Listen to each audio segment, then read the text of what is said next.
Good afternoon, everyone. I hope the sudden shrinkage in the class wasn't due to people panicking because of the midterm.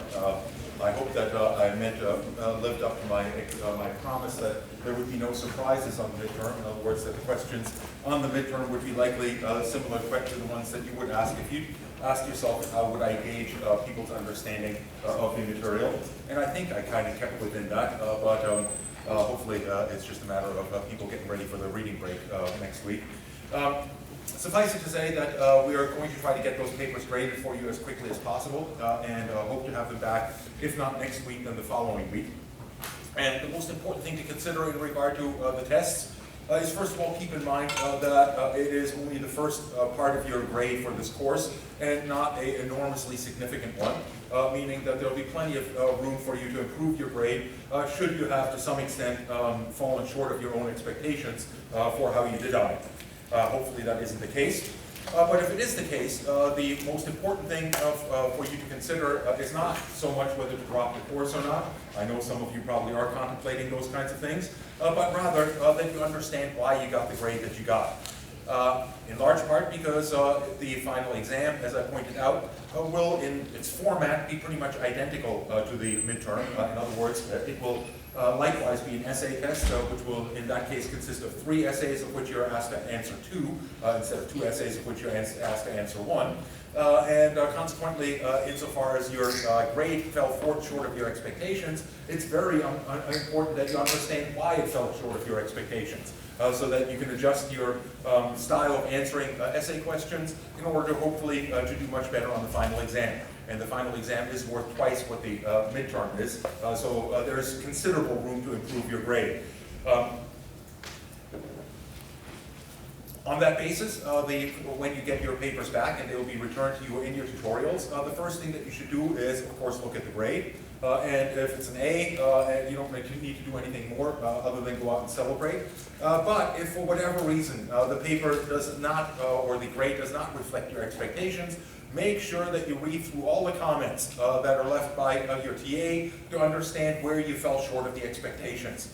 So that you have a clear understanding of what is expected of you and can hopefully improve your grade on the final exam.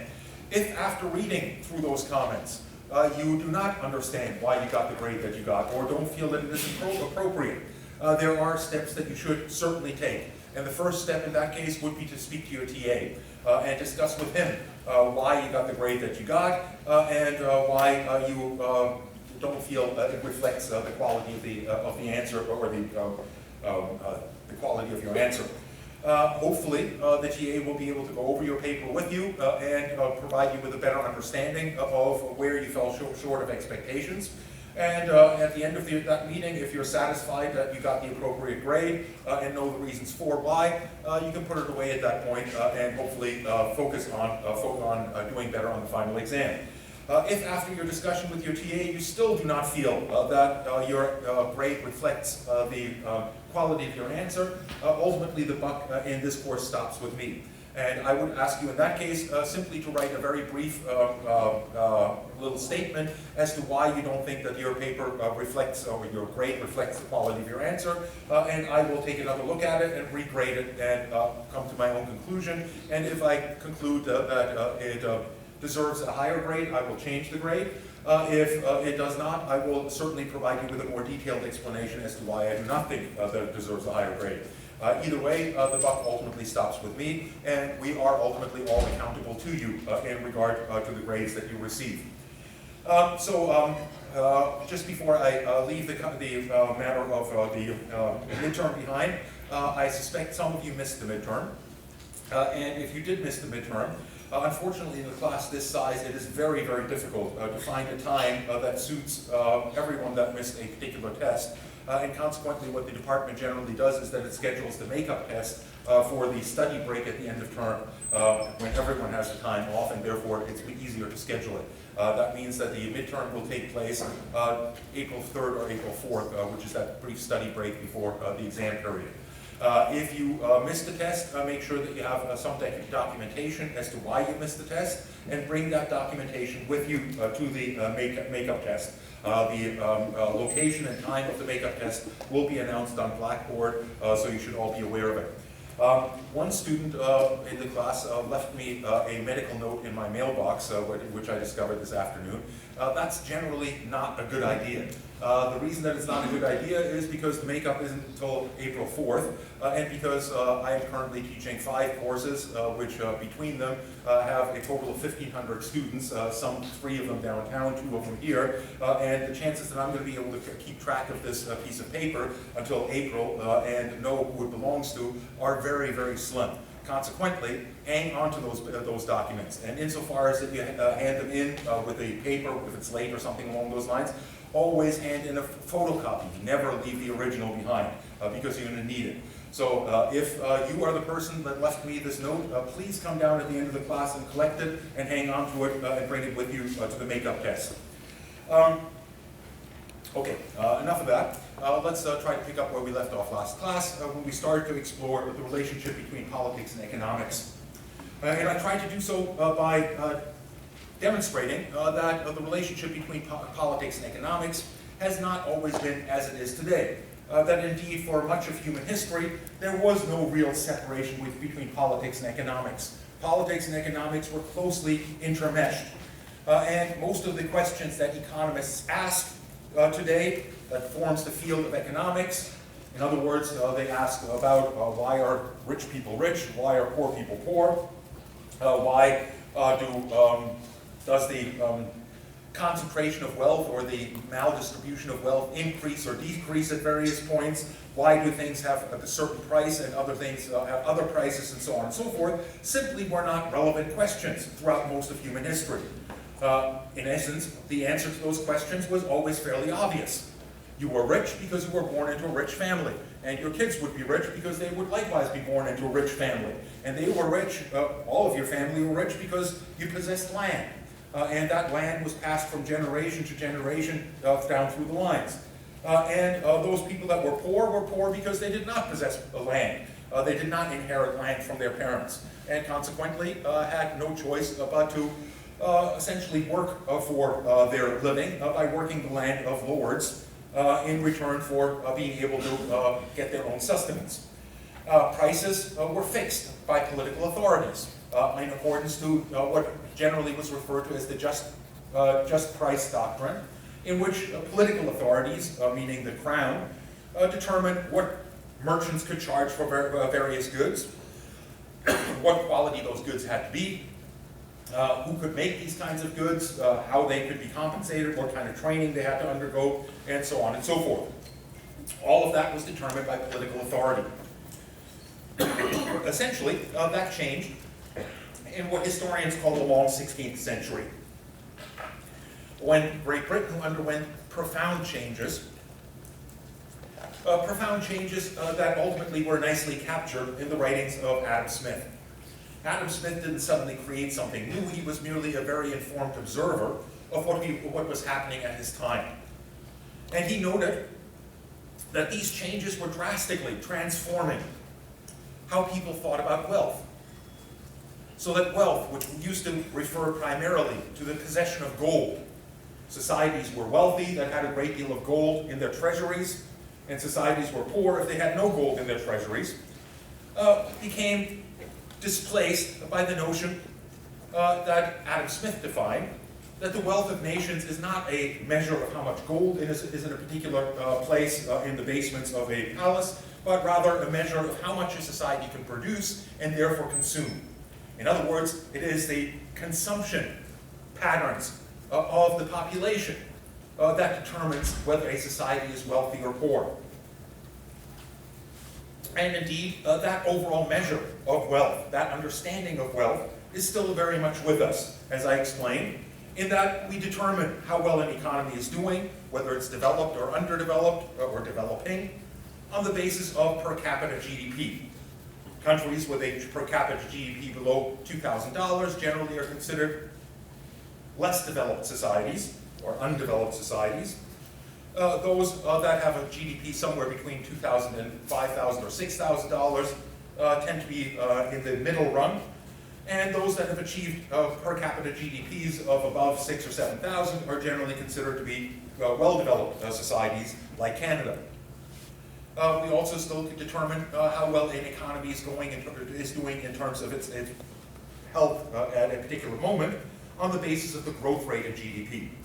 A economy that is growing at 3% or more is generally considered to be in reasonably good shape. If growth rates fall below 3%, we start to talk about recessions. If growth rates fall below 0, in other words, if economies contract, and if they do so for prolonged periods, we start to talk about them as being in a state of depression. Adam Smith, of course, did not end his teachings on the basis of the measure of wealth, but also argued that that wealth can be achieved through certain kinds of means. In essence, through expanding the division of labor. And we use that example of the pin factory to demonstrate that. The idea is essentially that societies in which each household has to produce more or less everything that they consume themselves are likely to be poor. Whereas societies that divide these things up among as many people as possible, facilitating specialization and therefore greater efficiency, are likely to be much wealthier. And lastly, he argued that in order to achieve greater wealth through a development of a division of labor, what was required was the market. And the market was perhaps his most drastic departure from how people thought about economics previously. In that, as I pointed out, economics was thought about in moral terms, primarily, prior to Adam Smith's time. And Adam Smith, not that he was immoral himself, but he argued that essentially these moral considerations that governed the economy, while they were well-meant, were counterproductive. That the economy is best off and serves a society best if it is completely freed from moral considerations. And I use the example of the rather sketchy example of cranberry bushes in Scotland to demonstrate that basic argument. I might have used the gentleman that gave evidence in front of the US Congress last week, the fellow that bought a pharmaceutical company and decided that he would jack up the price of a medicine that cost $18 a pill to $700 a pill because he could. In essence, because he had a monopoly and those people that needed those pills were going to pay $700 or die. And essentially, to that, Adam Smith would have probably said, right on, if you can get away with it, do it. Because the fact that you're making those kinds of profits will be very short-lived. Essentially, lots of other people will look at that situation and say, hey, I can make those pills much cheaper than that guy, and consequently reap enormous profits. And as they enter that industry, the supply of that particular medicine goes up, and the price ultimately will go down. Of course, it doesn't quite work that way anymore these days. There's a big difference between planting a cranberry bush and opening up a pharmaceutical plant. Meaning that the barriers to entry into that market are far more severe. And that in turn means that the fellow's monopoly probably will last quite a bit longer. Nonetheless, essentially, free market liberals like Adam Smith would argue that any attempts to rein that in tend to be counterproductive. Indeed, any kind of attempts to impose moral considerations on the market tend to be counterproductive. Not that they're not well-meaning, but that they're counterproductive and that they have unintended consequences that ultimately undermine the purpose for which they were initiated to begin with. So, for example, free market economists generally oppose a minimum wage. They oppose a minimum wage not because they are necessarily evil people that don't want to pay anyone and that want to starve workers and so on and so forth, but simply because they argue that if you impose a minimum wage, it creates an artificial shortage of labor, basically by virtue of the fact that, or let me rephrase that. If you impose a minimum wage, you essentially limit the ability of employers to be able to hire workers. They will only be able to hire workers if their productivity is higher than the minimum wage. And if there's lots of people that are unemployed, basically it assures that most of those people will stay unemployed. If you get rid of the minimum wage, wages will fall in regard to the oversupply of labor and eventually approach some kind of an equilibrium where the wage rate is such that employers are inclined to hire workers even at much lower rates of productivity and therefore to soak up all available labor. And once they do so, once all of that labor is being used, essentially that means there's a greater demand for labor, and the supply remains more or less the same, and ultimately it'll push wages up. If you artificially impose a minimum wage, that mechanism never comes into play. Now basically, all of these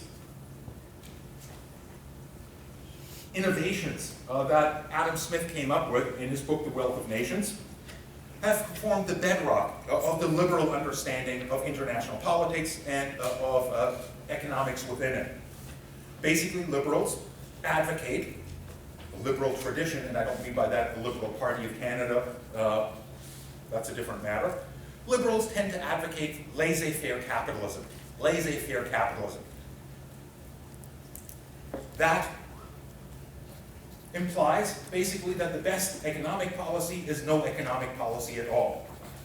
Meaning, essentially, the state should stay out of any kind of economic policy, any kind of regulation of the economy, because economies are best when they regulate themselves. The invisible hand of the market ultimately makes sure that resources are used in the most efficient manner possible, and that in turn means that everything that society requires will be produced. Where there's demand, there will always be supply. And again, one of the things that's interesting to think about in this regard, if we think back about the idea of market in terms of morality versus freedom, markets were regulated by morality under pre-capitalist societies. They no longer are. And that doesn't only mean that prices fluctuate wildly and that capitalists are able to take advantage of that by charging $700 a pill for something that they have a monopoly on. It also means that if there is demand for something, there will be supply of something. And that in turn means when there is demand for illicit drugs, there will be supply for illicit drugs. Most of us don't think that's necessarily a good idea, but essentially that's the nature of markets. Anything that there is demand for, there will be supply of, by virtue of the fact that the market creates incentives to create a supply for those demands. If there's demand for things like pornography, there will be supply of pornography. Very few of us think that that's a great thing, or that enhances the moral standing of our societies, but it is part and parcel of the market. The market cannot distinguish between good demand and bad demand. Demand is demand, and where there's demand, there will be supply. And for the most part, liberals tend to think that that's an okay thing, insofar as that we should get rid of things like drugs or like pornography or something along those lines. We should do so not by outlawing them, that only puts a Band-Aid on the cancer, but rather by convincing people not to demand those things. In other words, by education or something along those lines. In other words, attack the demand side, not the supply side, in dealing with these kinds of problems. Of course, if you think about drugs, how has the war on drugs been fought? Has the war on drugs focused on the demand side of the picture or on the supply side of the picture? Supply. On the supply side. And has it worked? No. Of course not. And economists, liberal economists would say, of course it hasn't worked because it can't work. Because every time that you're successful at limiting the supply, but you leave the demand in place, all that does is push the prices of those drugs up and make them even more profitable to try to import into countries. And consequently, provide even more income to the drug cartels that can then afford to buy submarines and build tunnels under the border of Mexico and the United States to get those things through. It is bound to fail. And in that regard, neoclassical economics certainly has a great deal to say that is useful in thinking about various political problems. Liberals, in terms of understanding the role of economics globally, first and foremost, of course, focus on the wealth of nations, as Adam Smith did, and note in particular that there are some societies that are very wealthy, and there are some societies that are very poor. And for the most part, they note that the societies that are very wealthy currently, societies like Canada, like Germany, like France, like the United States, like Japan, and so on and so forth, are ones that are highly differentiated. In other words, that have a very extensively developed standard of living. Whereas those that are relatively poor tend not to have the same level of division of labor.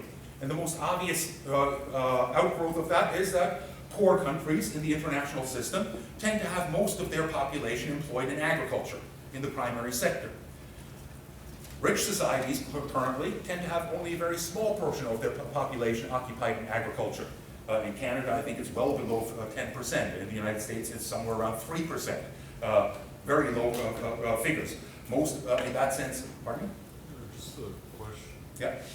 So like, for example, in that, but what about like the Gulf states, like Saudi Arabia and stuff? They focus on like one industry, but... The Gulf states and Saudi Arabia are kind of an oddity in this regard, and you're quite right to point that out, but they're somewhat of an exception in that, on the one hand, they are extremely wealthy, or at least some of their citizens are extremely wealthy. In the case of the United Arab Emirates and Qatar, most of their citizens are enormously wealthy, although in places like Qatar, they have thousands of guest workers that aren't so wealthy, and that service those wealthy citizens and so on.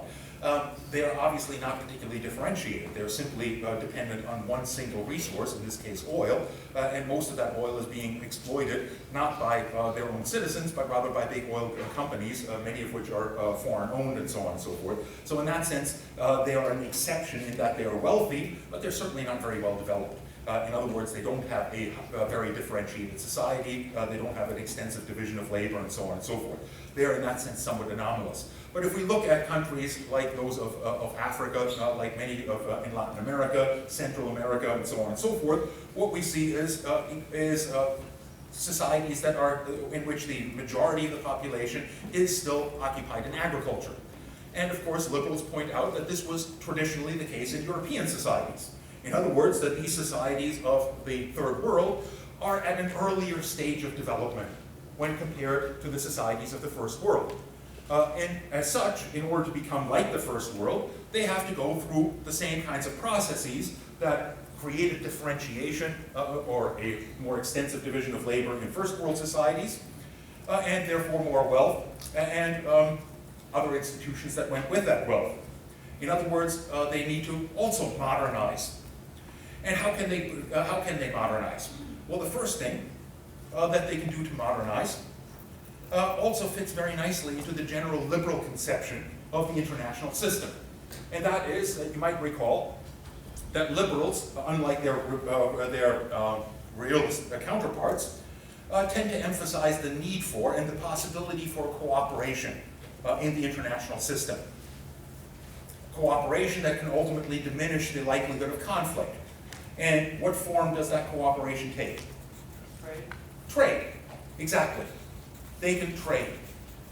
And by trading, by opening themselves up for trading, by allowing market forces to shape their economies, essentially, countries of the Third World will almost automatically tend to specialize on those things that they're best at producing and export those things.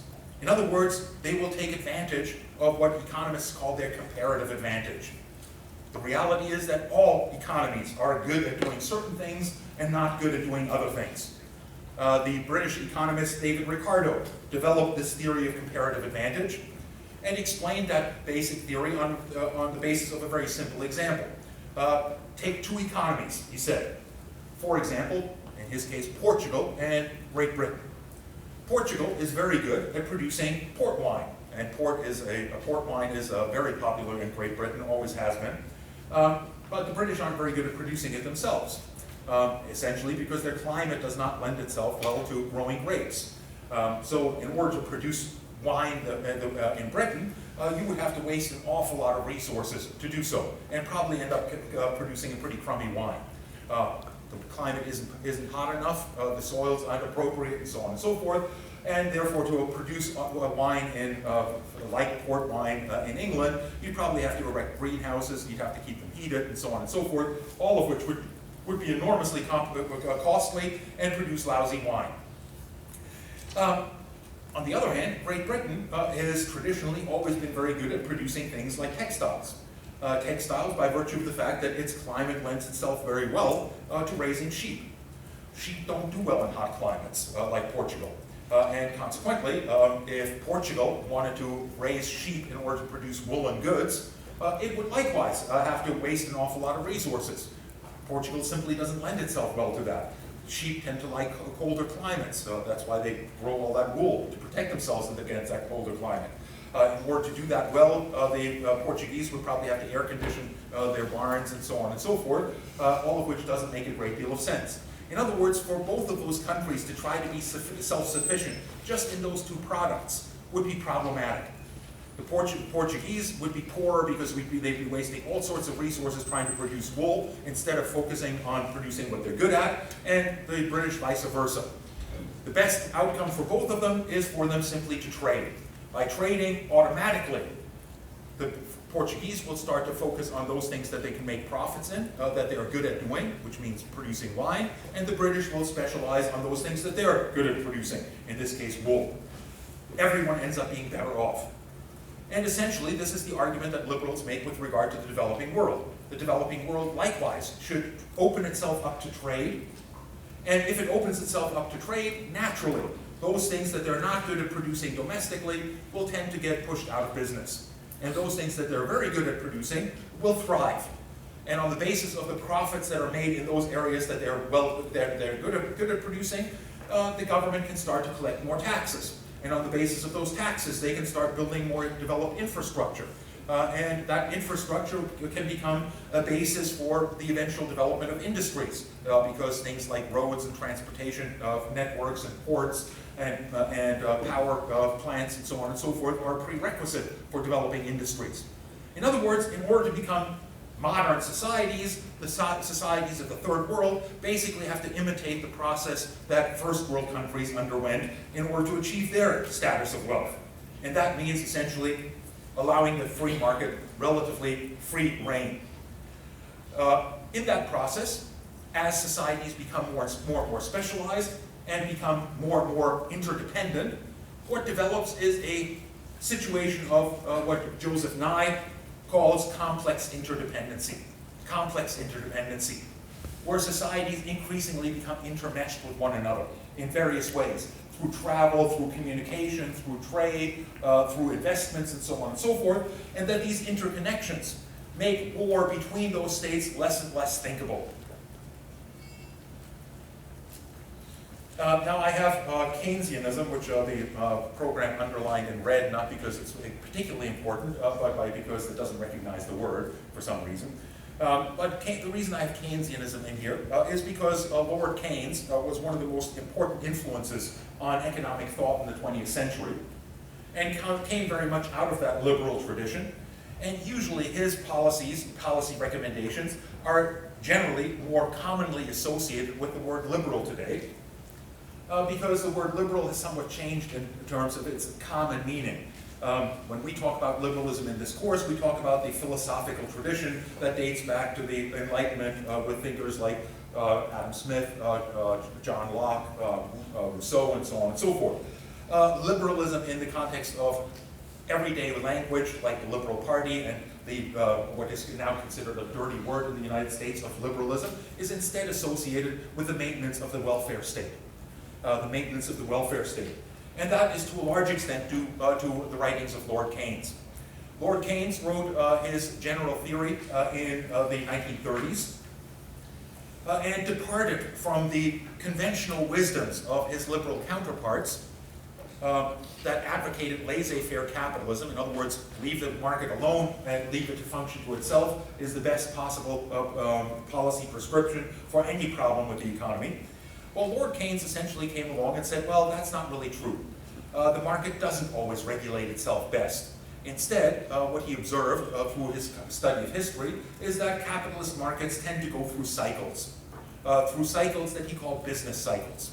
In other words, they go through periods during which they expand rather rapidly, and then other periods where they start to stagnate and even decline.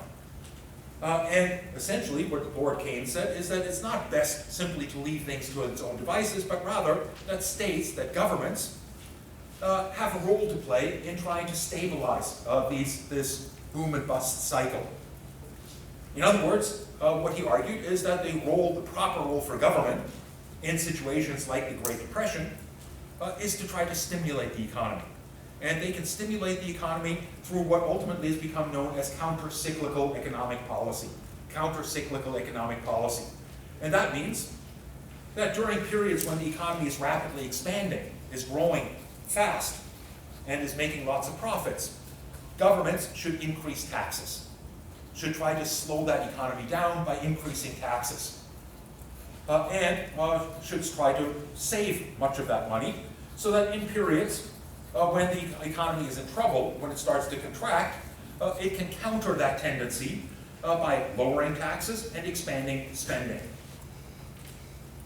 And essentially, that is what the welfare state institutions that have been adopted in most Western European and North American countries sought to accomplish. Basically, they established things like unemployment benefits and welfare benefits and social security and so on. And in particular, with regard to welfare benefits and unemployment benefits, when the economy slows down, unemployment rates tend to go up, as do poverty rates. And that means that the state spends more money than it's taking in order to support those workers that are out of work. And in doing so, it stimulates demand for goods. And that, in turn, stimulates profits. When, on the other hand, the economy is expanding rapidly, unemployment goes down. And that means that the expenses faced by the state start to go down, and at the same time that their tax revenues tend to go up.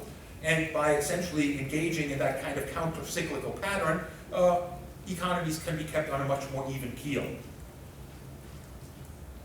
A last point that I should make about liberalism is that liberals argue that markets are of course necessary, and global markets are necessary, but global markets as well as domestic markets require certain institutions in order for them to function effectively. And those institutions are, well, on the national level, on the domestic level, the supply of money. In other words, the state has to play a function of supplying a medium of exchange. It has to maintain a monetary system that allows trade to take place in the market system. It also, of course, has to do things like enforce contracts. So in that sense, certain basic institutions like the sanctity of contracts and the sanctity of the money supply are basic institutions that are required. On a global level, there are a number of other institutions that are also required. And of course, we've talked, when we talked about liberalism earlier on, about the idea that institutions like the United Nations are necessary to bring about more cooperation. But in this context, what I'm referring to more is the kinds of institutions that set standards that allow trade to take place. One of the main problems that European societies had in the beginnings of the emergence of capitalist institutions and of trade was that virtually every village had its own form of measurement.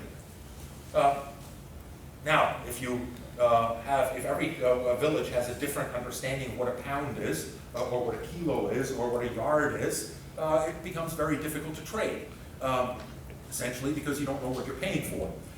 In order to facilitate trade, therefore, you have to adopt consistent standards across boundaries, consistent standards of measurement and things along those lines. And there are various institutions that have tried to work to establish that, the most important of which is the International Standards Organization. Let me leave liberalism behind and look at mercantilism, at realism, and how realists tend to see the relationship between the economy and politics. Essentially, realists, as you might recall, see things very, very differently. First of all, they would see the nature of the relationship between the economy and the state as very different. You might recall from our discussion of the basic theories earlier on that I argued that liberals and Marxists tend to see the state as a dependent variable. In other words, the state, if you want to understand what the state does, you don't look at the nature of the state, you look at the forces that act on the state. Marxists argue that the state actions reflect the interests of the dominant elites, of the bourgeoisie. And if you want to understand why the state does what it does, you simply look at the class whose interests are being supported by the state. In this case, the bourgeoisie or the ruling elites. Liberals tend to argue that the state is a dependent variable in the sense that the liberals tend to see the state as a neutral entity within which political competition takes place. And that if you want to understand why states adopt certain types of policies, what you have to do is look at the political process. In other words, the competition between different groups and individuals within society, all of which are trying to influence state policy. And state policy is ultimately the outgrowth of that competition. And that competition in most of modern developed societies takes place through democratic institutions. In other words, the state's actions reflect the logic of democracy. In the case of Marxists, the state's actions reflect the logic of capitalism. Realists reject both of these views and argue that states cannot be reduced to outside actors. States have their own logic, and that logic predominates. The economy does not serve the state does not serve the economy, as Marxists would have it, rather the economy serves the state. And as such, they've always seen that states are the dominant institutions, and that within the state system, economic activity is and should be subordinated to the primary goal of building strong states. This is a set of policies that's usually described as mercantilist. And mercantilism is an old theory. It's essentially the theory that prevailed prior to Adam Smith's writings, which focused primarily on the accumulation of gold. The accumulation of gold reflected, or was possible, insofar as a country maintained a positive balance of trade. If they exported more than they imported, they would accumulate gold, because all international payments traditionally were made in the form of gold. Today, realists don't so much concentrate on wealth anymore, but they very definitely concentrate on a positive balance of trade, and therefore the accumulation of foreign reserves.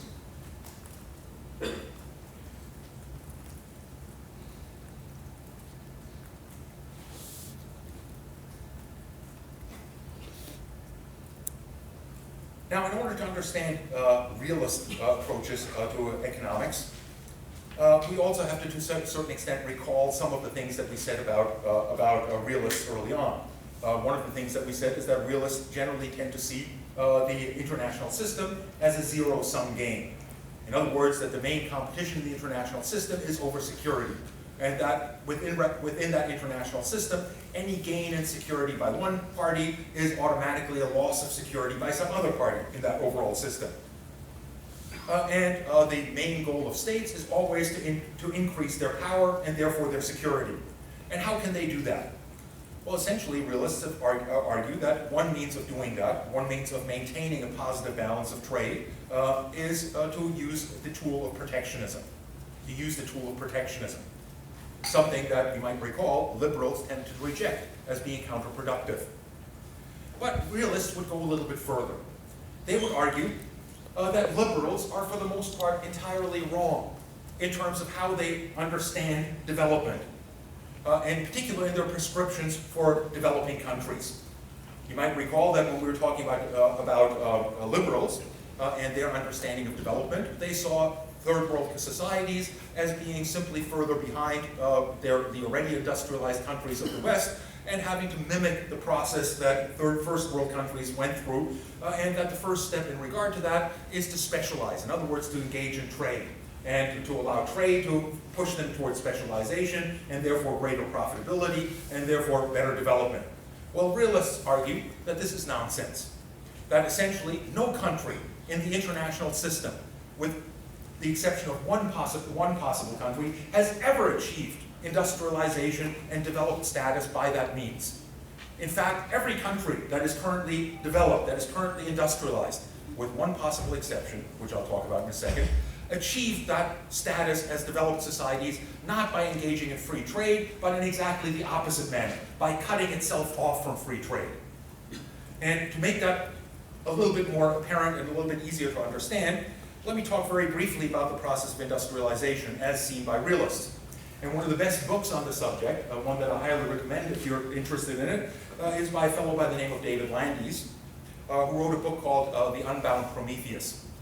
The Unbound Prometheus. And in that, he argued that the way that industrialization has been understood in academia, in most countries, is misleading. In other words, industrialization and the way that it's talked about in engineering faculties and so on and so forth tends to break that process down into distinct categories of development of how one thing was invented and something else was invented and so on and so forth. He argues that in order to understand that process in an accurate manner, industrialization should not be seen as a result of these distinct developments of various technologies largely disconnected from each other, but rather as a process similar to a chain reaction. Chain reaction, you know, of course, is a term that's used for nuclear fission, where a neutron is injected into uranium that breaks the uranium molecule in half and results in two more neutrons being ejected, which then go on to knock apart another uranium atom, and so on and so forth, in a chain reaction that creates more and more power.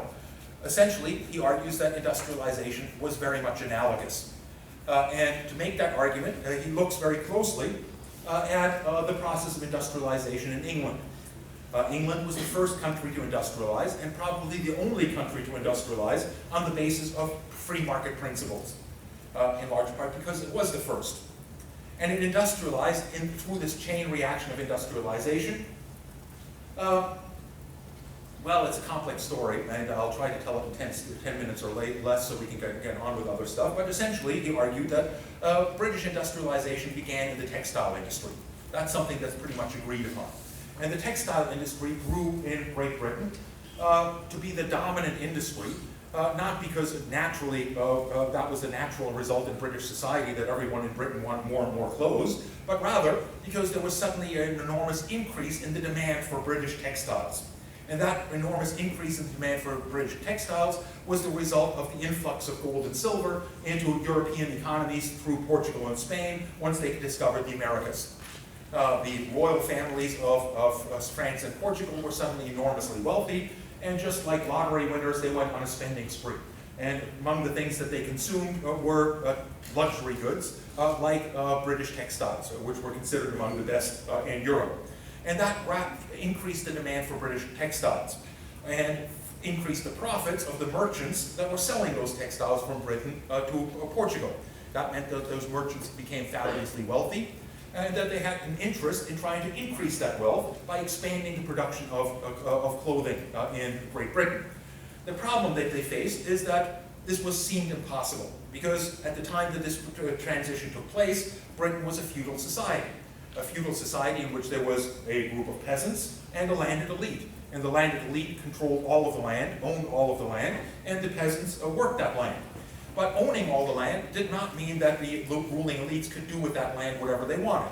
It merely meant that they could collect rent off of it. In other words, that they could tax the peasants that worked the land and remove most of the surplus that they produced to sustain their own lifestyles. And as I pointed out, all of this was governed by just price principles. In other words, prices were fixed by political authorities. And those political authorities also determined who could become a tailor, and to get back to the textile industry, what they had to do to train to become tailors, what tailors had to do in the production process, in other words, what kind of materials they could use, what the quality of those materials were, what the prices they could ask for the finished product, and so on and so forth. And getting that system to suddenly produce more was virtually impossible because of one limiting factor more than anything else, and that was the supply of wool. The supply of wool was fixed because wool was produced within that overall farming community in which every peasant household had 1 or 2 sheep. But you couldn't simply increase that without decreasing the production of something else. The other major limiting factor is that there were only so many tailors. And those tailors all worked with manual labor and so on, and getting them to suddenly produce more wool was also impossible. And they came up with a rather unique idea, and that is that they came up with a system that became known as the putting out system. The putting out system, not what some of you might think it means, basically refers to the idea that they recognized that most peasant households were hopelessly inefficient producers. Meaning that they were very occupied at certain times of year, when they had to put the seed in the ground and so on and so forth, and till the soil, and again when they had to harvest in the fall. But during many of the summer months and during much of the winter, they were completely idle. And that was essentially unused labor from the perspective of these merchants. So couldn't they put these unused peasant work hours to use for making textiles? Well, it seems like a good idea, doesn't it? But what's the problem with getting peasants to make textiles? They're not trained? They're not trained. They don't have any of those skills. And training them is a pretty involved process. It usually involves apprenticeships that take years and so on and so forth. So it was impossible to train them. And therefore they came up with an even more brilliant idea. And that idea was that while it might be impossible to train peasants to become tailors, it is not impossible to break down the process of making cloth into more and more distinct steps. So that if you think of it as a chain of production that starts with the raw material, and that raw material goes through various steps in the process of being converted into textiles. The first step is washing the wool, then combing the wool, then spinning the combed wool into thread, then weaving the thread into cloth, then cutting the cloth into clothes, and so on and so forth. Peasants certainly wouldn't be able to complete all of those steps themselves, but they could individually be trained to take one of those steps on. And consequently, they start to increase the output of British textiles, essentially by taking raw wool from one peasant to one peasant household, having them wash it, then taking the washed washed wool to the next peasant household, they'd comb it, and then the next peasant household would spin it into yarn, and so on and so forth. Basically what that did is it introduced a technical division of labor. And David Landes argues that this was absolutely crucial, an absolutely crucial prerequisite for industrialization, because industrialization involves mechanization.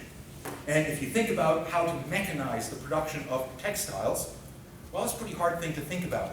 But if you start to reduce the process of producing textiles into more and more distinct steps with less and less skill requirements, it becomes possible to imagine how you could mechanize one of those steps. And one of the first steps to be mechanized was the spinning of yarn, with the invention of the spinning jenny. That suddenly revolutionized the production of yarn. Now, would that allow them to suddenly produce way, way more textiles? Well, the answer that Landes gives is no, of course not, because all that mechanizing one component of that production chain does is create bottlenecks upstream and downstream, in other words, narrow points. Upstream, it doesn't do any good, downstream, it doesn't do any good to have tons of yarn if you can't weave it much more quickly than you used to be able to. And upstream, it doesn't make any sense to invest heavily in mechanized spinning jennies if you don't have a supply of wool. So, in order to overcome those bottlenecks, you had to expand the production of wool. And in order to overcome the downstream bottlenecks, you had to find other ways of mechanizing. And consequently, the spinning jenny very quickly led to the invention of Cartwright's loom, and shortly thereafter the flying shuttle, all of which revolutionized the speed at which cloth could be manufactured. Upstream, it led to what became known as the enclosure movement. And the enclosure movement was essentially a redefinition of the property, of the nature of property in land. Property in land under feudal systems meant simply that those that owned land could collect taxes off of that land. They could not kick people off the land. They could certainly not determine what was being produced on that land and so on. But essentially, the enclosures movement redefined property to mean exactly that. That the nobility that owned the land could determine what it was used for. And the first movement in that, the first step in that was to take control over commons land. Commons land was that land that was used by the peasants as well as the lords, basically for grazing livestock, including sheep, and including various other forms of cattle and so on. Basically, they took that over simply for the production of wool. And the reason that they did that is because the nobility were also interested in getting rich. And since the price of wool and textiles had gone up and merchants had gotten fabulously wealthy off it, they were very interested in partaking in that. And consequently, increasingly kicked the peasants off the land. And kicking the peasants off the land allowed Britain to develop cities. And cities became very useful because these mechanizations essentially ended the putting out system. Rather than having production take place in peasant households, machines had to be located close to sources of power. And that meant that they had to be concentrated in factories. The reason for that is that the sources of power that were available were not available everywhere. And those sources of power that were available could drive much more than simply one spinning jenny or one loom. They could drive hundreds of them. The main sources of power at the time were water wheels that had driven driven mills and so on for many centuries. And the other major source of power were prisons.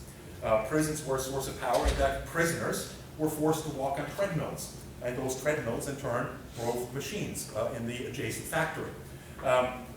Basically, that meant that increasingly Great Britain became an industrial society.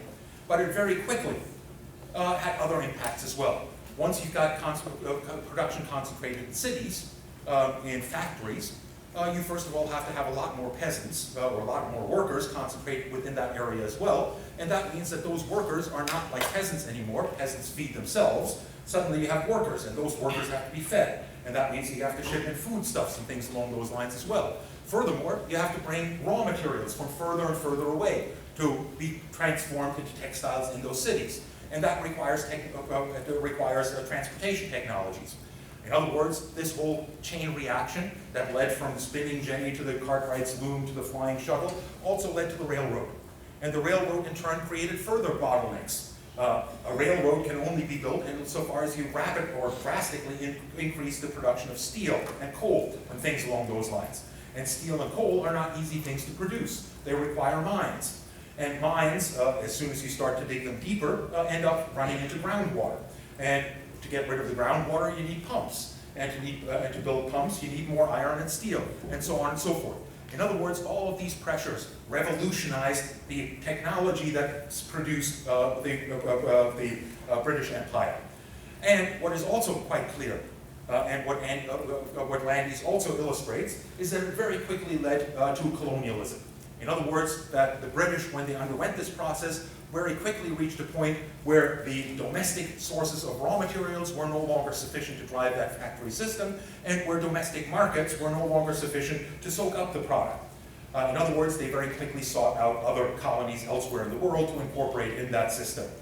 And the jewel in the crown of that colonial system became, anyone know what the British considered the jewel in the crown of their colonial system? Is it India? India. Why would India be the jewel in the crown? Well, the reason is because it fits so nicely into this British system. India produced large amounts of cotton, a raw material that substituted nicely for wool and could be used to produce textile. And India had an enormous market, huge population, much bigger than England's. That would be a market that could soak up all those industrial goods.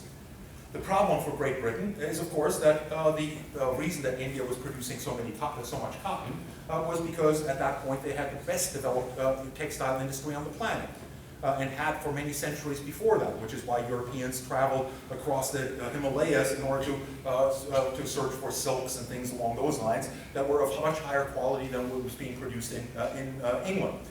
In order for them to incorporate India into their empire in a useful way, they had to destroy the textile industry in India and make India dependent on British industrial products.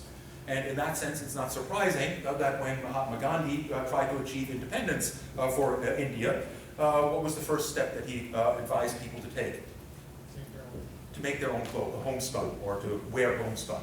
In other words, to separate from the economic dependence of India on Great Britain. That's how India became the workshop of the world. David Landys argues that for every subsequent industrializer, however, this picture becomes very different. No subsequent country could industrialize simply on the basis of free trade. And why not? Primarily because Great Britain had already gained a competitive edge with regard to late developers. And therefore, for any country that wanted to industrialize, the first problem that emerged was how to keep British industrial goods out of their market. No upstart company could compete with British textiles without getting some kind of protection from that competition. And that was a problem that was faced by all subsequent industrializers, starting with France. France and Britain had long been competitors for dominance in Great Britain, in Western Europe, and the French nobility was well aware that if Britain's drive toward industrialization and becoming the workshop of the world were not matched by similar efforts by France, France would ultimately become a dependency of Great Britain. And if it wanted to maintain its status as a great power, it had to imitate what the British were doing. It had to industrialize itself. But in the context of Great Britain, this was somewhat more problematic. the context of France, this was somewhat more problematic. One reason is that the British had a head start. The other is that in order to protect the domestic market, they had to develop institutions to do so. And in England, protecting the domestic market is relatively easy. England has half a dozen or so ports through which all things that are traded with foreign countries have to enter. And they're pretty easy to patrol. France is not in that situation. Not only does it have more ports, but more importantly, it has extensive land borders. And you have to be able to control those to keep the flow of foreign goods out of your market. And that meant essentially that the state had to play a much more potent role within that process, basically to institute protectionist measures. The other component is that in Britain that process was fueled by the influx of gold and silver from Spain and Portugal. By the time that the French industrialized, that was no longer as prominent of a source of revenue. And that meant that the French state also had to become involved in raising revenue. And that in turn means that to this day, the French economy is very different from the British economy, meaning that the state, the government, plays a much more core role within the French economy. The French economy is only marginally capitalist. Most of French enterprises are at least in part, if not wholly, owned by the government. In that sense, it sort of resembles more a kind of a socialism than the pure laissez-faire capitalism of Great Britain. The subsequent industrializers all had to face the same problems. But like Great Britain, France also, once it underwent that process, very quickly reached a stage where its domestic resources were no longer sufficient to meet its needs, and where the domestic market was no longer sufficient to soak up its products. In other words, France, like Great Britain, sought out colonies to complement its industrial structures and build its own empire. The subsequent developers had an even harder time in many ways. The next major countries to develop and to industrialize were Germany and Japan and the United States. All three of them began to industrialize around the 1860s and 1870s. In the case of the United States, which is quite interesting, the United States, of course, began its history as a colony of Great Britain and broke that relationship with Great Britain in 1776. But nonetheless maintained a neo-colonial relationship with Great Britain, meaning that the United States consisted of two different economic systems, one in the southern states of the United States, which were dominated by large plantations, owned by a small white minority, and worked by primarily slaves and various other indentured servants, and they produced things like cotton, tobacco, and sugar, all of which were in high demand in Western Europe, and they exported those goods to Europe, and the main country that was importing them was Great Britain. In other words, they still had the same trade ties to Great Britain that they did as a colony 70 years earlier. The northern states, likewise, were a colony and exported and imported things from Great Britain, but they didn't have anything that could compete in European markets in the same way that cotton could. Essentially, the northern states produced things like grains that were already well supplied in Western Europe, and the long supply lines, in other words, the need to ship it across the ocean, meant that that wasn't as lucrative of a business.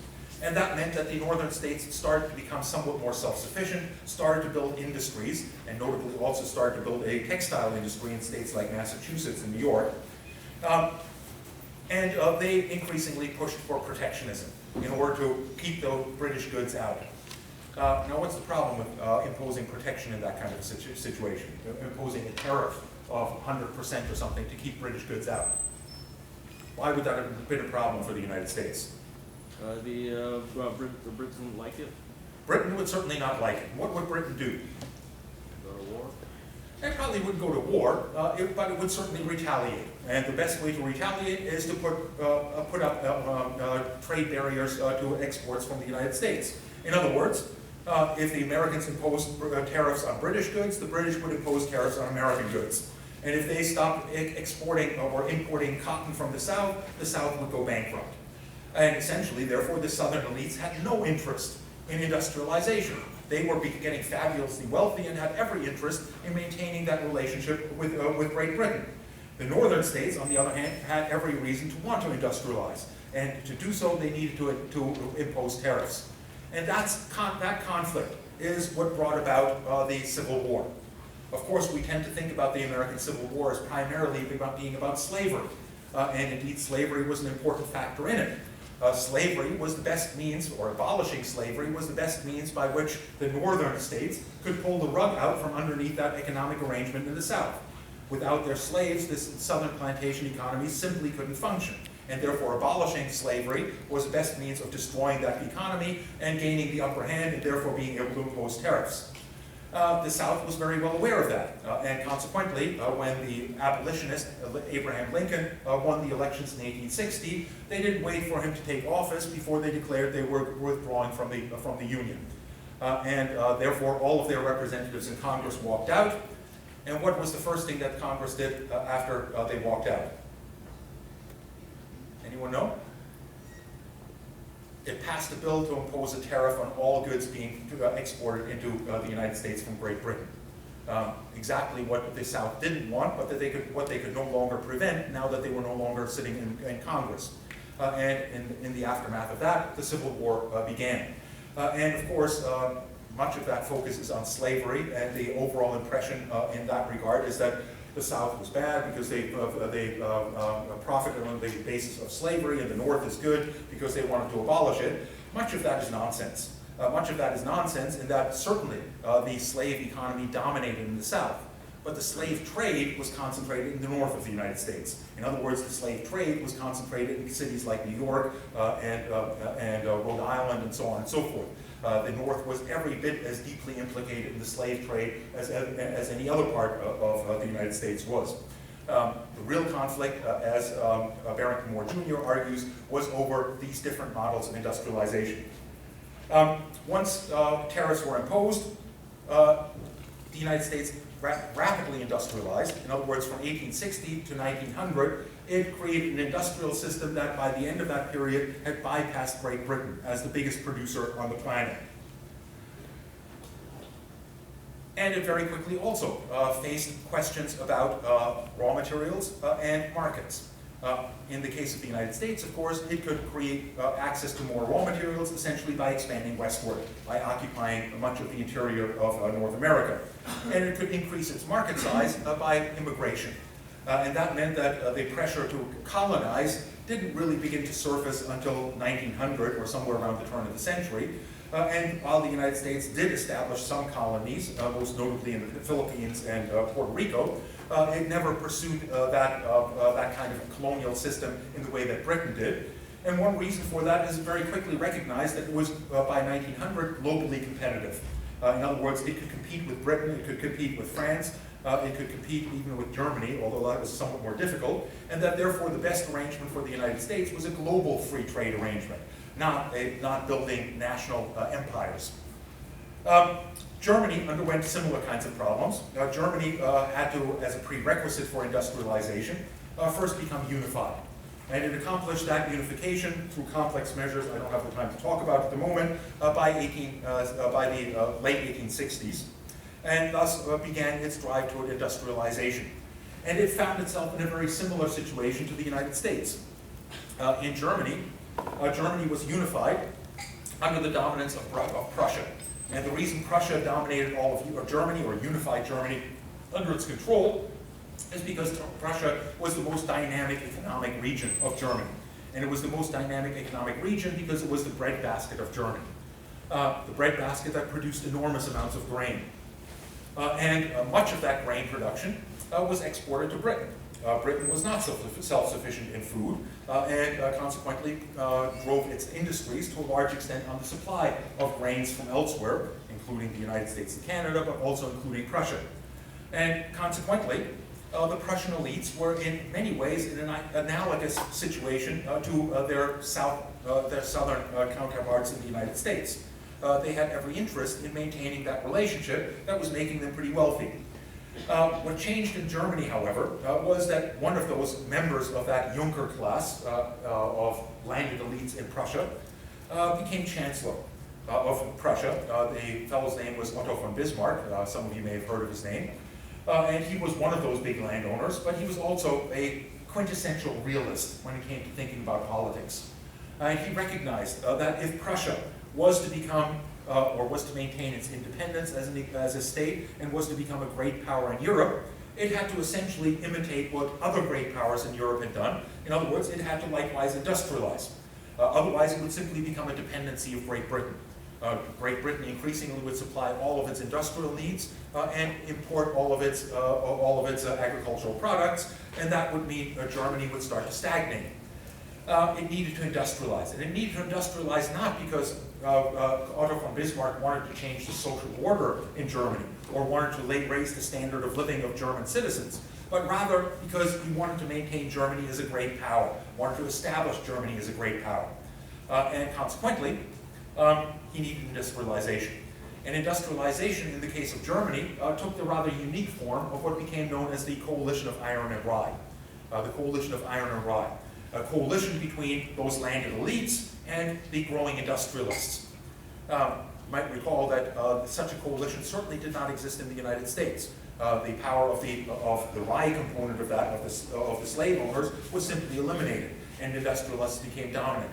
In the case of Germany, essentially the arrangement was that the Prussian state would set up large banks, the Deutsche Bank or the Reichsbank, which would receive the deposits of all the profits of the ruling elites in Prussia and would transfer those profits into investments in industry. And since the main motivation for doing so was to maintain their great power status, they didn't just invest in any industry, they invested in industries that were relevant to maintaining their great power status. And what industries are relevant in that regard? Well, certainly the production of steel is relevant. Certainly the production of coal is very relevant. Coal fueled most of the Industrial Revolution up to that point. But beyond that, Germany also invested very heavily in the development of an electronics industry and the development of a chemical industry. And those are still, to this day, the hallmarks of German economic power. Germany is still dominant in the chemical industry, is still to a large extent dominant in the electronics industry. That industrial system grew rapidly, and like the United States, Germany surpassed Great Britain as a dominant producer of industrial goods roughly around the turn of the 20th century. Germany, in that sense, seemed to be head and shoulders above the British by the end of the 19th century. One good indication of that is that while the British were the first country in the planet to electrify their cities, in other words, to convert to electric power, all of the alternators that they used in order to do so were produced by Siemens in Germany, meaning that Germany had already surpassed Great Britain by the 1880s in these crucial industries. And that in turn has led to many discussions of Germany having a substantial military-industrial complex. In other words, that its industrial structure is such that it has a great deal of emphasis on military might and on military expansion, something we won't take up for the moment. I don't want to bore you with a long discussion of Japanese and Soviet industrialization. Suffice it to say that in each of these cases, and particularly in the Soviet Union, that industrialization was achieved not through free market principles, but rather through the violation of those free market principles. And in that regard, realists basically reject those basic observations on the part of liberals about the usefulness of free market economics as a means of producing development. Let me turn briefly at this point to Marxist understandings of international political economy. Marxism we discussed very briefly as viewing economics as the dominant force that drives societies. In other words, Karl Marx argued that in every society has an economic base, and that economic base determines what is possible at the level of the political and the level of the social. What is political and what is social is merely superstructure. The economic base defines what is possible for societies.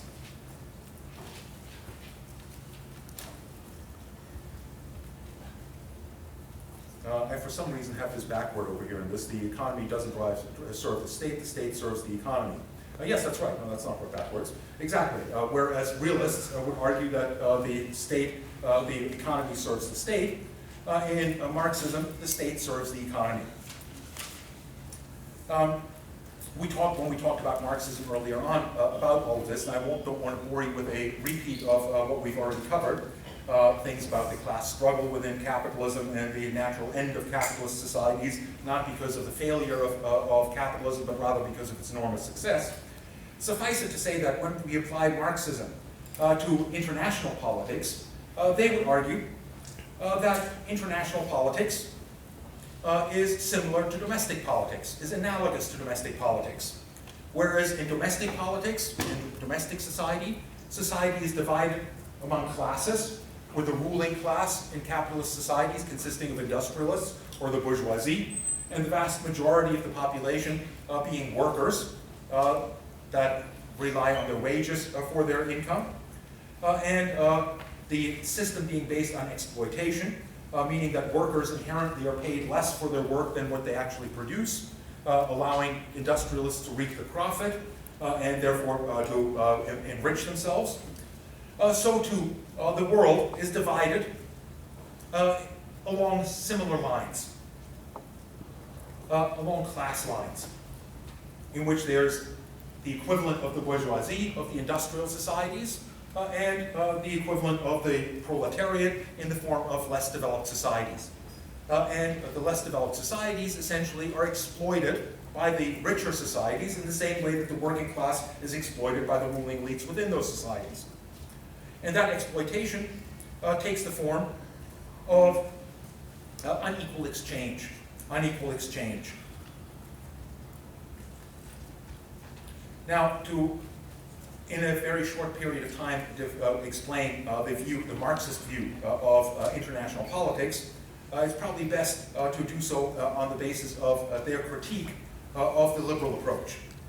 You might recall that the liberal approach saw the countries of the developing world as merely farther behind than the developed societies in the process of modernization. All societies go through development processes. They start as agrarian societies, start to become more and more differentiated, eventually industrialized, and then on the basis of industrial and a more differentiated society, develop higher levels of wealth, higher levels of education, and eventually democratic institutions, and so on and so forth. Well, basically, Marxists don't see it that way. Marxists have essentially argued, and most notably in the context of the dependency theories that emerged out of Latin America, that this image is altogether wrong. That Great Britain was never in any way analogous to less developed societies today. Has nothing in common, and had nothing in common in earlier stages of its development with countries like Bangladesh. They argue essentially that the development of the first world and the what they call underdevelopment of the third world are flip sides of the same coin. The first world developed by exploiting the third world, and that form that exploitation took was colonialism.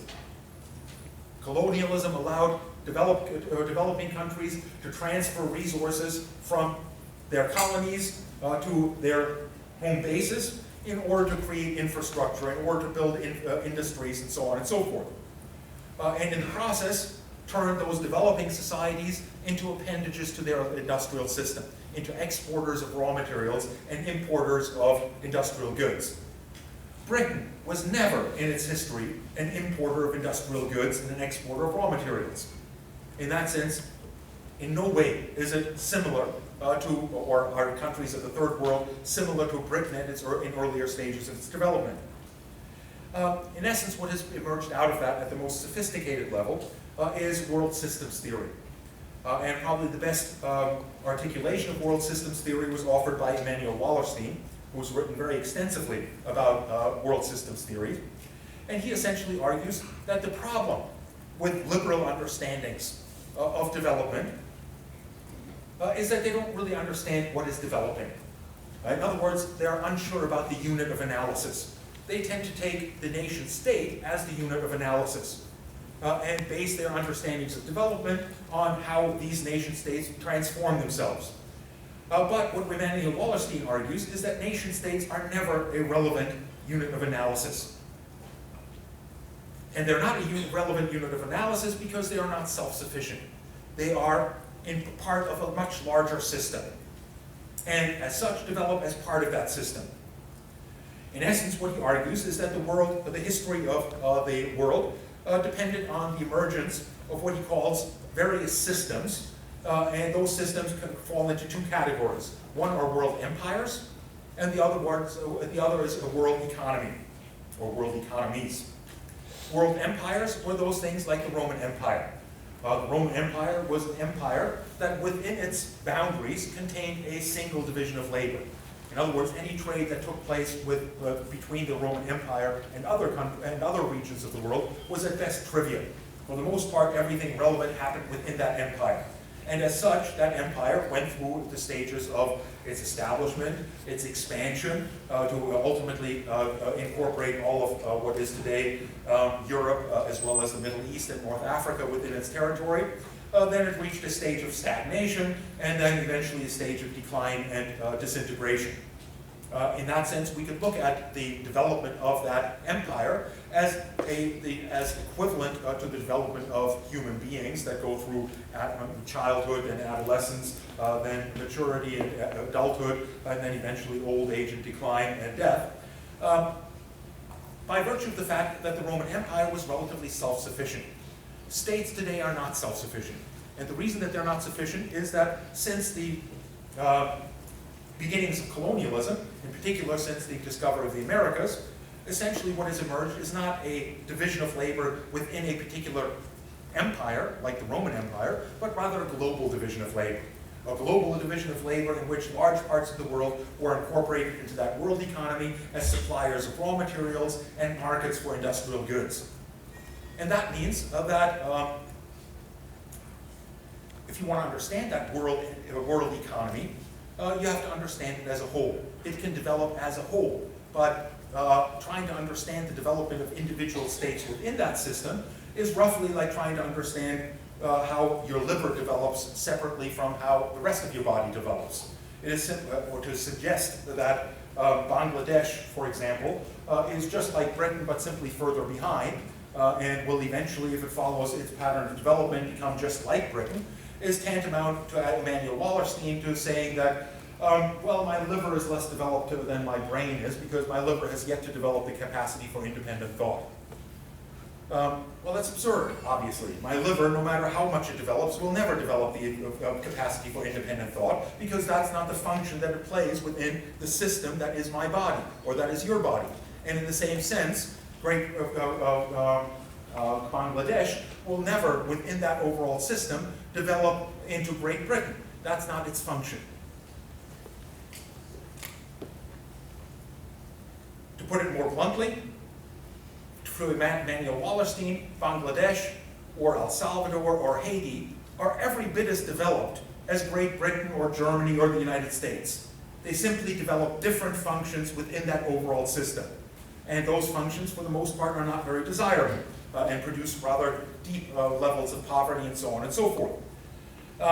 In order to understand the development of the international economy, we have to understand how it develops as a whole.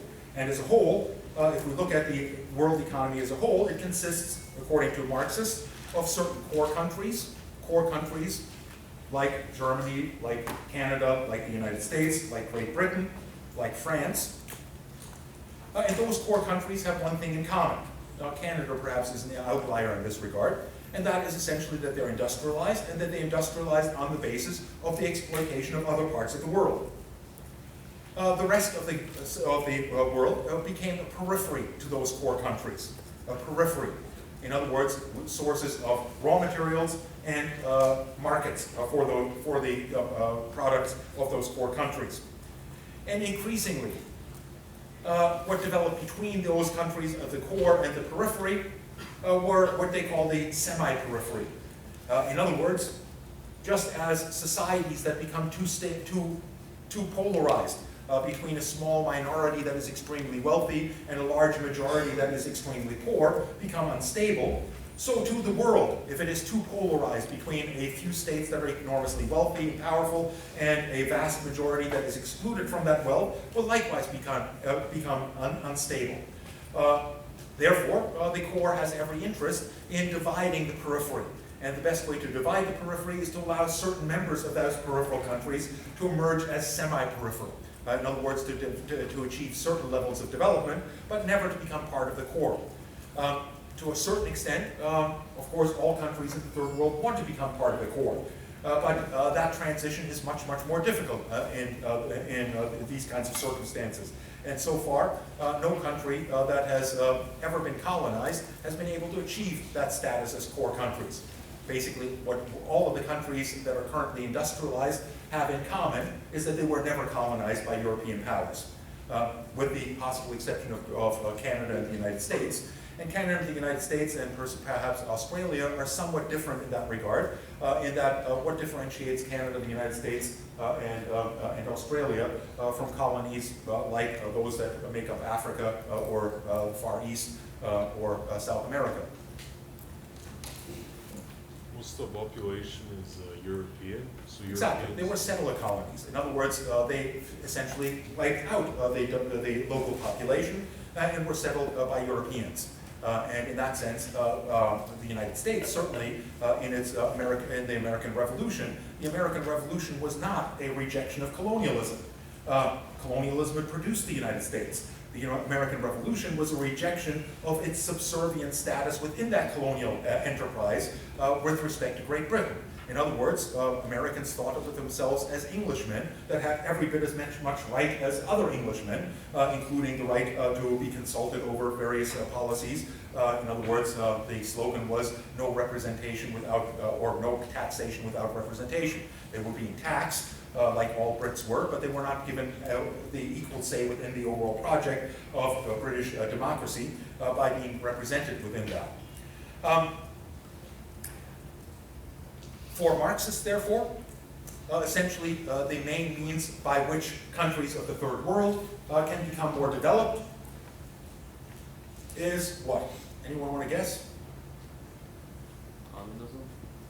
Communism, or to put it differently, revolution.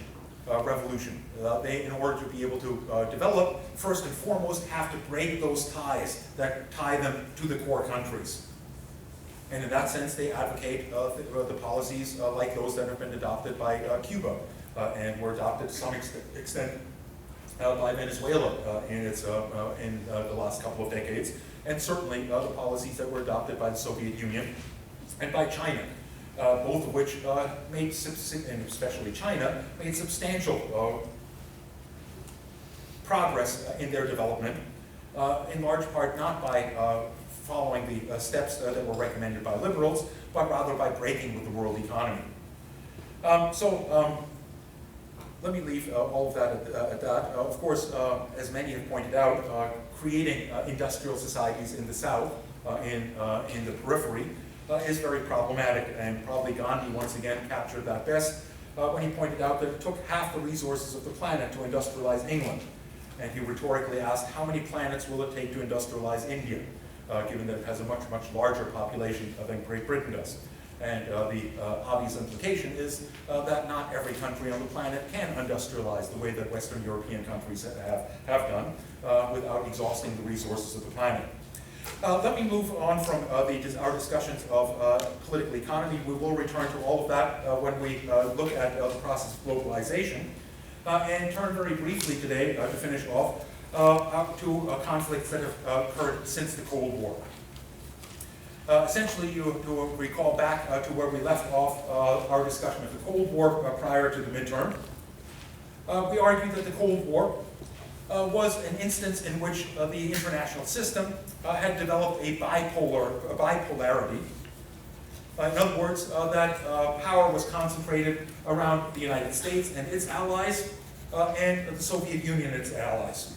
And we talked about the four different overlapping dimensions of that competition between those two different power poles. Of course, that competition came to an end with the end of the Cold War, with the collapse of the Soviet Union. And we talked a little bit about what brought about that collapse of the Soviet Union.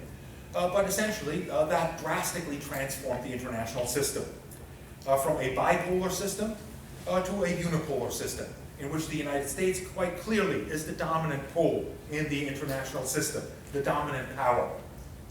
or the way that the Americans like to put it, the indispensable power. Now, what does that mean for global politics? The immediate aftermath of the collapse of the Soviet Union saw a great deal of euphoria about the prospects of human societies and about peace in our time and so on and so forth. The most prominent outgrowth of that was the publication by Francis Fukuyama of his book, The End of History, in which he essentially declared that the collapse of the Soviet Union represented the last and final challenge to liberal democracy and capitalism as the best and ultimate way to organize human societies. Others were a little bit more concerned about how this would affect the international order. And among those different approaches to understanding the future of the international system are a couple of different tendencies. One of which is that realists tended to argue that the unipolar moment, as they defined it, the moment of clear American dominance in the international system, was bound to be short-lived.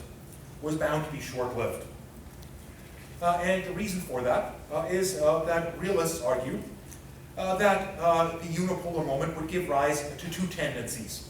One of which was to bandwagon. In other words, since the US is clearly the dominant power in the international system, other countries will see their security as being best served by endearing themselves to the United States. In other words, by integrating into the American system as best as possible and in as harmonious a manner as possible. And indeed, that's what we saw, not only with regard to Western Europe, which certainly continued its close alliance with the United States, but also in regard to the Soviet Union itself. Russia's initial instinct was to integrate itself as closely as possible into Western economies dominated by the United States, and pursued that goal under Boris Yeltsin in particular, through what became known as the shock treatment of rapid reforms to bring about a market economy within Russia, one that ultimately proved to be somewhat disastrous for Russia. So one tendency is to bandwagon. The other tendency, and probably the one that ultimately is going to become much more pronounced, is to counterbalance against it.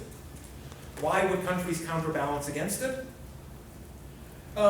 In large part by virtue of the fact that the dominant power in a unipolar situation is likely to expect most conflicts that involve itself with other states to be resolved in its own favor. The United States has all the power in the world. Why would it compromise with anyone else? Why would it not just dictate what global politics is all about? And indeed, this is an observation that realists make not just about the United States, but about any dominant power. Power and dominance breeds arrogance. And the United States is likely to be, in the context of the post-Cold War environment, to become more and more arrogant in its exercise of power, to expect all conflicts to be resolved in its favor. And indeed, that's what we would expect, not only from the point of view of the United States, but from the point of view of American citizens. American citizens would look at the various conflicts confronting them and expect their government to act on their behalf, and given its enormous power, to be able to reach settlements that back their interests. But insofar as all conflicts are resolved in favor of the United States, that's bound to create resentment among those that are not favored in these various conflicts. And insofar as that is the case, those countries are likely to try to start to counterbalance against it. That's not a necessary outcome. In other words, realists were well aware that if the leadership of the United States were very wise, it would recognize the possibility that countries might counterbalance against it and try to prevent that by ruling in a less arrogant manner, by accommodating the needs of rising powers, by creating reforms in the dominant institutions like the UN or the IMF and the World Bank to accommodate the rising powers of states like China and India and so on and so forth, to keep them happy with those institutions dominated by the United States. Has the United States been inclined to do that? Have they accommodated China by offering them a greater say in the World Bank, in the IMF, in the United Nations, and so on and so forth? Well, the answer is, for the most part, no. for the most part, those institutions that were created at the end of World War II reflected the balance of power that existed at the end of World War II and have made only rather minor adjustments in terms of reflecting the current balance of power, in which the Europeans certainly are no longer as central as they were at the end of the Second World War, and in which countries like India and China, and Brazil and South Africa, and to some extent Russia, have become much more central players. And the result of that, of course, is that these countries have started to try to counterbalance against the United States. And that counterbalancing has taken the form of organizing various institutions, most notably the BRICS organizations. The BRICS countries stands for Brazil, India, Russia, and China, and South Africa, that have started to cooperate with one another in trying to negotiate alternative arrangements that bypass the power of the United States and the institutions that power of the United States rests on, like the IMF. The most important development in that regard has been the creation of various banking institutions by China in particular. The most important of which is the Asian Development Bank that China set up as a direct competitor with the World Bank. So in that sense, there is a strong tendency to counterbalance, and insofar as countries counterbalance, they will create, once again, either a bipolar or a multipolar international order. In other words, the unipolarity was always going to be short-lived. Another interpretation of that, of the future of the world system or the global system of states since the collapse of the Cold War, was put forward by a political scientist by the name of Samuel Huntington. Samuel Huntington wrote a very influential book, first published as an article, later republished as a book, called The Clash of Civilizations. The Clash of Civilizations. And in that he argued, whereas the Cold War represented a clash of ideologies, but basically those ideologies both shared the same goal. And that goal was essentially to develop human capacities through industrialization, to increase standards of living, to create a more secular world and a more unified world, and so on. The collapse of the Soviet Union replaced that clash of ideologies with a clash of civilizations. And that clash of civilizations was essentially a clash between Western societies that were largely secular, based on consumerist value systems and so on and so forth, and on capitalist means of production, and much of the rest of the world that was excluded from the benefits of that overall system, but was still wed to their traditional outlooks, in particular their religions. And that therefore the expansion of secular institutions by the West would increasingly be seen as a challenge to the traditional cultures of other societies, and would produce a reaction to that spread of Western values in the form of a clash of civilizations. And many have argued that the confrontation between the West and Islam is to a large extent exactly what Samuel Huntington was talking about. In a clash in which increasingly those that have been excluded from many of the benefits of Western civilization have rejected Western civilization, including its consumerist ideals and its secular institutions, in favor of a return to more traditional kinds of world views as embodied within Islam. A third vision of the conflict after the Cold War is most closely associated with the writings of Robert Kaplan, who wrote a very influential article published in the early 1990s, and which is reproduced in your or is posted on Blackboard, called The Coming Anarchy. And what he noted in his article, The Coming Anarchy, was based on what he observed in countries, in particular in West Africa. And what he observed in West Africa was that increasingly the conflicts were taking on a very different form from previous conflicts that had a great deal to do with the declining environmental conditions in these countries. The declining environmental conditions that in particular took the form of land degradation and increasing competition over land within those countries, That in turn, the land degradation ultimately meant that their economies were becoming less productive. As their economies were becoming less productive, the tax base of the states that dominate those territories likewise declined. As their tax base declined, their ability to deal with various challenges to their power also declined. And that meant that many of these countries were succumbing to civil wars. Civil wars that ultimately reached a stage in places like Liberia and Sierra Leone that could be described as failed states, in which there was no longer a functioning state within their territory. And he argued that what he was witnessing in places like West Africa was to a large extent something that we could expect to spread throughout the planet. That as environmental degradation increased, increasingly states would have a more and more difficult time meeting the basic needs of their populations, and their inability to meet the basic needs of their populations would increasingly result in the emergence of failed states. In that regard, the future of the world looked far less rosy than the end of history, and looked increasingly unstable. And indeed, we have seen in the last couple of decades the emergence of a number of regions of the world where states are beginning to fail. Beginning to fail first and foremost in being able to meet the needs of their own population, but perhaps even more importantly in their core function of being able to maintain a monopoly on the legitimate use of force, coercion, and violence. That is the defining aspect of a state. And it is a defining aspect of the state that a number of former states have lost. So states like Somalia today, like Libya, like Syria, like Yemen, and like many regions of Africa are in an almost permanent state of civil war. And essentially, this was precisely what Robert Kaplan was warning against.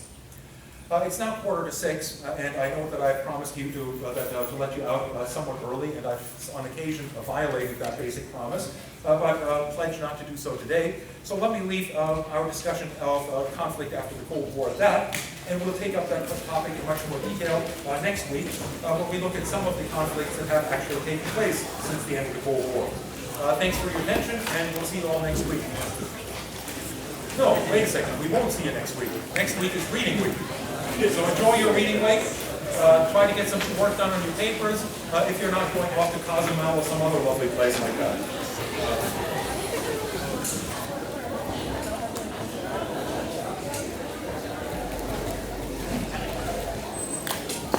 If the person that dropped off their medical note in my mailbox is here, please come down and pick it up so that you can keep track of it.